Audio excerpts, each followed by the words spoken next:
बच्चों, आज मैं तुमसे एक ऐसी बात कहने आया हूँ जो अगर तुम्हारे हृदय में उतर गई तो मैं वचन देता हूँ तुम्हारी जिंदगी बदल जाएगी। हर बच्चा कहता है, महाराज जी मेरा पढ़ाई में मन नहीं लगता। मन तो कभी किसी में नहीं लगता। मन तो चंचल है, बंदर की तरह कूदता है, भटकता है। उसे पकड़ना ही साधना है और वही साधना स्टडी कहलाती है। पर आज मैं तुम्हें 3 ऐसे सूत्र दूंगा जो अगर तुमने अपनाए तो मन भी वश में होगा और सफलता तुम्हारे चरण चूमेगी। लेकिन एक शर्त है, जो मैं कहूंगा उसे सुनना ही नहीं, जीना भी होगा।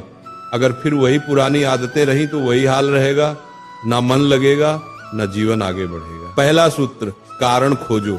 जब तक तुम्हारे पास पढ़ने का कारण नहीं होगा, तुम्हारा मन पढ़ाई में कैसे लगेगा। अगर मैं तुमसे कहूं कल सुबह 4 बजे उठ जाना, तो तुम उठोगे? शायद नहीं। पर अगर मैं कह दूं सुबह 4 बजे उठो और तुम्हें 1 लाख रुपए मिलेंगे, तो तुम 4 नहीं 2 बजे ही उठ जाओगे। क्यों? क्योंकि अब तुम्हारे पास एक कारण है। यही है पहला सूत्र, रीजन बनाओ। क्यों पढ़ रहे हो? क्यों मेहनत कर रहे हो? क्या तुम्हारा कोई सपना है? क्या तुम्हें अपने माता पिता का नाम रोशन करना है? क्या तुम्हें गरीबी से निकलना है?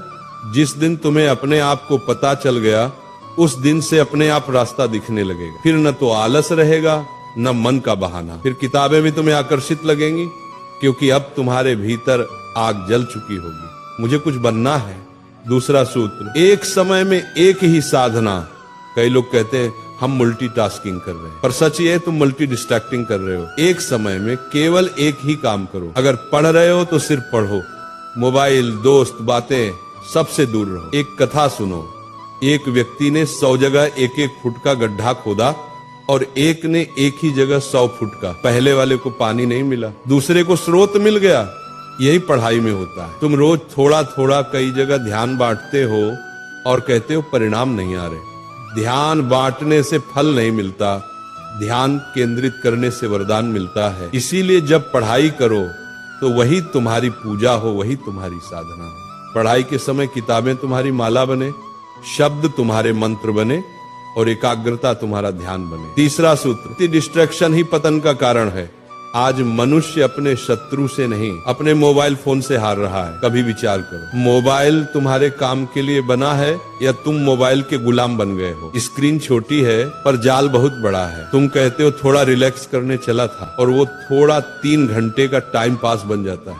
फिर तुम कहते हो मेरा मन पढ़ाई में नहीं लगता। मन कैसे लगेगा?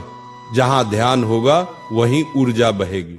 और अगर ध्यान सोशल मीडिया में बहा दोगे तो ज्ञान कहां से आएगा? मोबाइल बुरा नहीं, पर अगर तुम उसका उपयोग साधन की तरह करो तो वो वरदान